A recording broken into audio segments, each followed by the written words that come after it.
I've given him and you, I'm going to give you the same opportunity to ask a couple of questions. And so the Treasurer has sent me 3 questions he'd like me to put to you. First question, are you really going to legislate or have higher income taxes for everyone? Absolute. You know, what's caused higher interest rates or higher income tax, personal income taxes, for Australians is higher inflation. That's what's done it. I mean, we are now paying the highest rate of personal income tax that we have for a long, long time. They've gone up by well over 20% for the typical Australian family since Labor came to power, and that's what inflation does. Now, their so-called personal income tax cut, that'll be gone within a couple of years because you just wash it all away. I mean, it's 70 cents a day in 15 months' time. So this is complete nonsense. 2026. Yeah, so it will be washed out of the system in no time at all. And under Labor's homegrown inflation, of course, we're paying a hell of a lot more personal income tax. So the job here is beat inflation. That's got to be the top priority. Get the budget back in shape, which Jim Chalmers has trashed. He's borrowing from the future to spend money and then put ourselves in a position where we can drive down proper personal income tax reductions. Of course, we have driven big personal income tax reductions when we were in government, phase 1, phase 2, phase 3. Scott Morrison. Exactly. And so, you know, we'll always be the party of lower taxes. We also think right now what is important for immediate relief is to get that fuel tax down because there's so many Australians in our suburbs and regions who travel long distances who are under a lot of pain with mortgages, and that's the best way we can get them short-term immediate relief, not in 15 months' time. So you are not going to have higher income taxes for everybody? There'll be lower income taxes. In fact, we have a tax to GDP cap. We've set, Labor hasn't, and that says in the future we're not going to keep clawing back more money from Australians by allowing inflation to erode their pay packets. Okay, so the second question he has, you have flagged cuts to health and education. Where specifically will those cuts come from? We really should get these questions fact-checked, but anyway, I'll do the fact-checking for you because we haven't flagged any cuts to health. I mean, this is complete nonsense, or education. In fact, we've said that we will provide bulk billing incentives. We do think there's areas of government spending that shouldn't be happening. We do think that the public service has got too big in this country and that it's making it harder for small businesses and others to find employees. But that's not in essential services like health and education. And in fact, we've announced in recent weeks, not only will we provide the bulk billing incentive to fix up the mess that we've seen with a big reduction in bulk billing since Labor's come to power, we've also been clear that we'll provide GP incentives, we'll provide extra mental health sessions and a very significant investment in mental health as well, which we know is a really big issue for many Australians. So our total spend there is actually in that area is bigger than Labor's. That was announced in the reply. Yeah, in budget and reply. He might have written the questions before then. I don't know, Mark. But maybe you didn't read the reply. Yeah. And his third question is, he says, I've seen a lot of your policies mirror those of the current US administration. Why are you trying to emulate Donald Trump? It's just, we do what is right for Australia every day. I'm sure Donald Trump seeks to do what is right for America, but we'll do what is right for Australia. We certainly don't support what they're doing with tariffs. The right thing for Australia is exactly the sort of things we've been talking about today. And I'm very proud of those policies in small business, in getting access to a home, in making it easier to borrow money, to get advice, all of the things that we stand for in allowing Australians to get on and get ahead.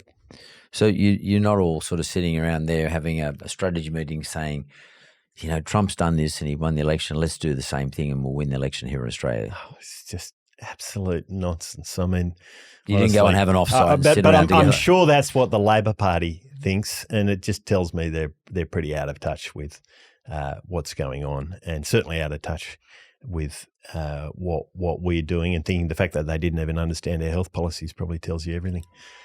I asked for you to give me 4 questions for your counterpart in the Liberal Party, Angus, which I asked him, and he's got some questions for you. 4 questions. Great. Ready? And by the way, these are without notice. He doesn't know what the questions are. In fact, I only saw the question myself this morning. So question number one, he said, you've said in the past that 6 long months in the private sector convinced you that your efforts were best spent in public policy. Can you explain why you decided that and what you didn't like about the private sector? Well, first of all, I do like the private sector, and I respect and admire the people who create the wealth and the opportunities and the jobs in our society. I'm a huge admirer of the risk takers and the wealth creators. For me, I have always wanted to work for the country. And for as long as I can remember, as far back as you and I have talked about today, the idea that I get to work on the economy in a way that is for everyone in Australia rather than in an individual enterprise, that's always been appealing to me. And I understand, to be fair to Angus, to be charitable to Angus, everyone makes different decisions and about where they can make the best contribution. But for me, I think the best contribution I can make is the one that I'm making, and I can do that respecting the immense primary role that the private sector plays in our economy. Angus's second question is, small businesses after the last 3 years have copped it. Energy bills are up, wage bills have gone up through your industrial relations. These are all the questions that Angus was desperately hoping to ask me in question time, but Peter Dutton wouldn't let him ask. Yes, the migration reforms, and now they've got less tax incentives than they did in 2022. The ATO is also on their back. If they have a loan, there is a 1 in 2 chance it is secure against a house, which definitely if we lend them the money, they'll be have to put the house up for security. Right. And that is before you factor in interest rates. If you were running a small business today, yes, a treasurer, facing those challenges, where would you start to make a profit? Yeah. I like to know the answers. I wish I knew the answers. I won't come at every part of that. No, for example, do you know there's been 25,000 new businesses created on average every month, the life of this government, the most ever. And so people have got a downbeat view about small business because the conditions have genuinely been difficult, but there's also been more businesses created under us than under any government. And so I don't like the sense that is implicit in Angus's question that small businesses should be pessimistic. I think there's a lot of reasons to be optimistic.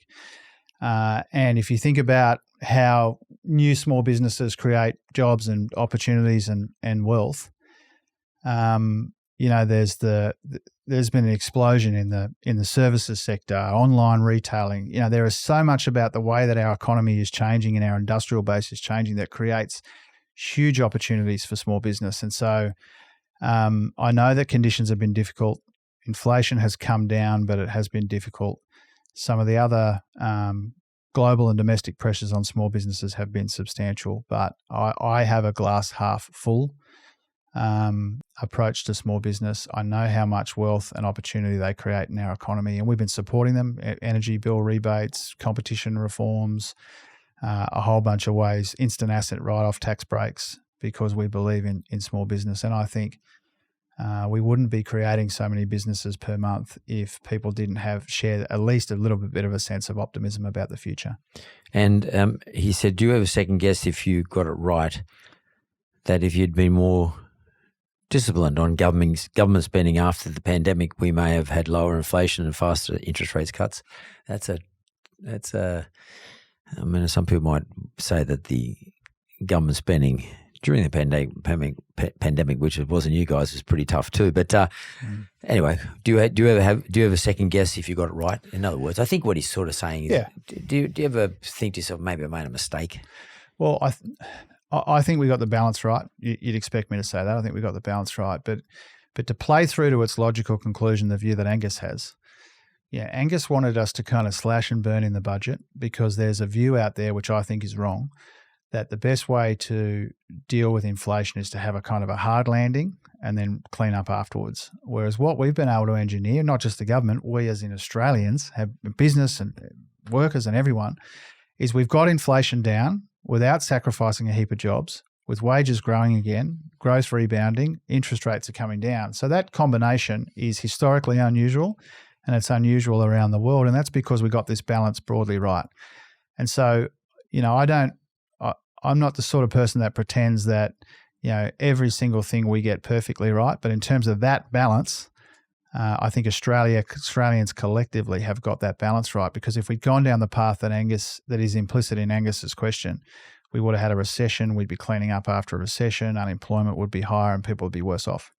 And his final question is, we hear a lot from politicians about what they want to talk about or boast about. I'm interested particularly in the current economic context. I guess he's talking about today. Is there anything you've got wrong in the last 3 years? That's his last question. Oh, look, I think it comes back to what we were talking about before, and that is, I feel broadly that the government's got the decisions right and the balances right.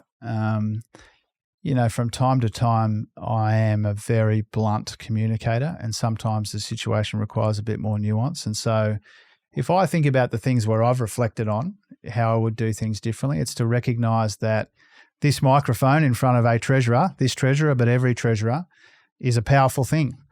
And so to make sure that when I'm being upfront with people and frank with people and blunt about the situation, to make sure that I choose my words carefully. And really that's the main thing that I, from time to time, I think I could have described that differently, that situation differently. But in terms of the decisions we've taken, I'm very proud of them.